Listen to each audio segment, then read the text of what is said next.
की मोहम्मद से वफ़ा तूने तो हम तेरे हैं, की मोहम्मद से वफ़ा तूने तो हम तेरे हैं, ये जहाँ चीज़ है क्या लौह कलम तेरे हैं। इस ऐवान को ये एजाज़ हासिल है कि आज से कम व बेश 50 साल पहले जब फित्ना कादियानियत अपने उरूज पे थी, उस ज़माने में इस ऐवान ने जुल्फ़िकार अली भुट्टो साहब की क़यादत में, जिस ज़माने में मुफ्ती महमूद साहब भी इस ऐवान का हिस्सा हुआ करते थे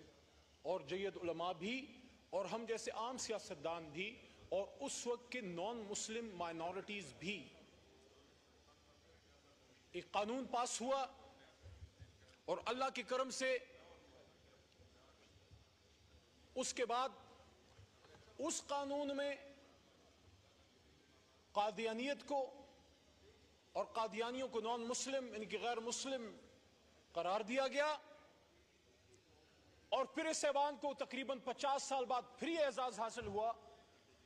कि बिल्कुल यूनानिमस, मुझे याद है वहां बहिसत पार्लिमानी उमूर में खड़ा था और यहां से जमीयत उलमा इस्लाम, जमात इस्लामी के हमारे चतराल से मेंबर होते थे और MQM के हमारे भाई हमारे साथ गवर्नमेंट में थे, मुस्लिम लीग नून, पीपल्स पार्टी और हमारे नॉन मुस्लिम्स भी जो यहां मौजूद थे। यूनानिमस रेजोल्यूशन पास हुई खातम नबीयीन सल्लल्लाहु अलैहि वसल्लम की, और उसके बाद ये एक फैसला हो गया कि पाकिस्तान में जितने जनाब स्पीकर साहब दरसी कुतुब हैं या ऑफिशियल डॉक्यूमेंटेशन है, वहां जहां भी हुजूर नबी करीम सल्लल्लाहु अलैहि वसल्लम का नामी आएगा, साथ खातम नबीयीन लिखा जाएगा। और हमें बड़ी खुशी होती है जब हमारे प्राइमरी स्कूलों में, हमारे मॉडर्न एजुकेशन इंस्टीट्यूट्स में हमारे बच्चे जब दरसी कुतुब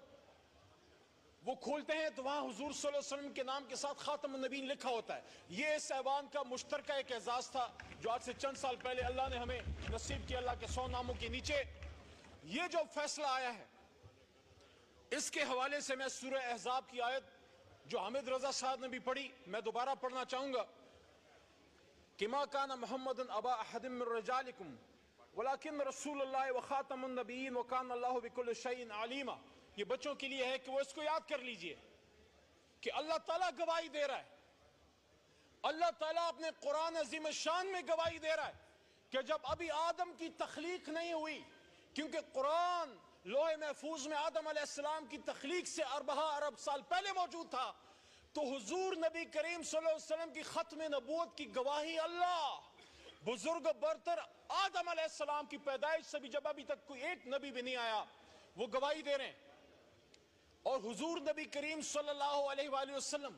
की अपनी हदीस का मफहूम है, अबू दाऊद में हदीस नंबर 4252 और तिर्मिज़ी शरीफ में हदीस नंबर 2219, और दोनों का मफहूम यह है कि मेरे बाद बहुत से ऐसे, हुजूर नबी करीम सल्लल्लाहु अलैहि वसल्लम फरमाते हैं, कमी बेशी अल्लाह माफ करे, मेरे बाद बहुत से ऐसे झूठे नबी आएंगे जो नबूवत का दावा करेंगे, लेकिन हुजूर सल्लल्लाहु अलैहि वसल्लम ने क्या फरमाया, अना खातमुन नबी ला नबी अबादी, कि मैं आखिरी नबी हूं। हुजूर सल्लल्लाहु अलैहि वसल्लम फरमाते हैं मेरे बाद कोई नबी नहीं आएगा। तो साबित हुआ कि अल्लाह कहता है कोई रसूल नहीं आएगा, आप आखिरी रसूल हैं, और अल्लाह के हबीब कहते हैं मैं आखिरी नबी। तो नबूवत का भी दरवाजा बंद, रिसालत का भी दरवाजा बंद, और उसके ऊपर मोहर तस्दीक सब की 25 करोड़ अवाम ने अल्लाह के 100 नामों के नीचे इस ऐवान के जरिए, आर्टिकल 260, बड़ी लंबी तफसील है, टाइम जाया हो जाएगा, उसमें यह क्लियर है कि जब तक आप हुजूर नबी करीम सल्लल्लाहु अलैहि वसल्लम की खातम नबीयीन की खत्म नबूवत पे यकीन नहीं रखते, आप मुसलमान नहीं हो सकते। और अब हमें उसकी हिफाजत करनी है, और उसके साथ साथ कुरान अज़ीम शान की भी अल्लाह ताला ने खुद इसका बीड़ा उठाया है। ये कोई भूल जाए कि हम खत्म नबूवत या कुरान की हिफाजत करेंगे, वो अल्लाह करेगा, लेकिन हमने अपना किरदार अदा करना है। मैं समझता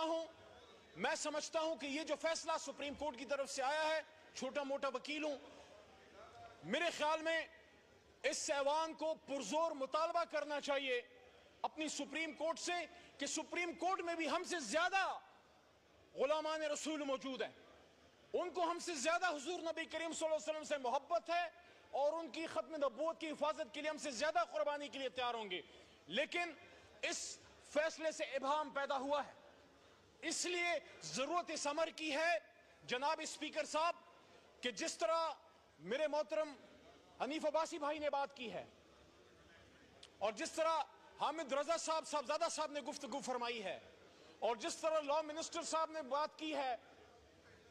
मैं भी इन तमाम बातों को सेकंड करता हूं। सबसे पहली बात तो तहरीक इंसाफ की तरफ से ये कहना चाहता हूं, किसी भी सूरत में रियासत के अलावा, हुकूमत के अलावा किसी को सजा देने का हक नहीं है। अगर एक शख्स किसी गुनाह का मुर्तकिब होता है, जुर्म का मुर्तकिब होता है, उसको पकड़ना, उसको सजा देना हुकूमत पाकिस्तान का उसकी जिम्मेदारी है, लेकिन उसको उसकी जिम्मेदारी याद दिलाना इस ऐवान का काम है। और एक आखिरी बात और, जनाबे स्पीकर साहब, अगर चौक में कोई कत्ल खुदा न खास्ता हो जाए, उस पर 302 लगती है, क्या ऐसा हो सकता है कि हम ये कहें कि नहीं चार दीवारी के अंदर हो जाए तो फिर ठीक है? नो, अगर चौक पे कत्ल है तो चार दीवारी में कत्ल है। और सबसे बड़ा गुनाह, सबसे बड़ा जुल्म इस कायनात में अगर हो सकता है वो हुजूर सल्लल्लाहु अलैहि वसल्लम की खत्म नबूवत से इनकार और कुरान में तहरीफ की कोशिश है। जो ये कोशिश करेगा, ये ऐवान, ये 25 करोड़ अवाम उन हाथों को तोड़ मरोड़ के फेंक देंगे। इससे पहले कि अवाम निकले, इससे पहले कि अवाम निकले और वो खुद इंसाफ करे, हम ये मुतालबा करते हैं पुरजोर कि हुकूमत पाकिस्तान इसमें अपनी जिम्मेदारी पूरी करे, सुप्रीम कोर्ट इसमें अपनी जिम्मेदारी पूरी करे। हम उनके साथ खड़े हैं, लेकिन काम जाता रहेगा। मेरी दरखास्त है कि इस इशू को आप इसके लिए स्पेशल पार्लियामेंट्री कमेटी बनाइए,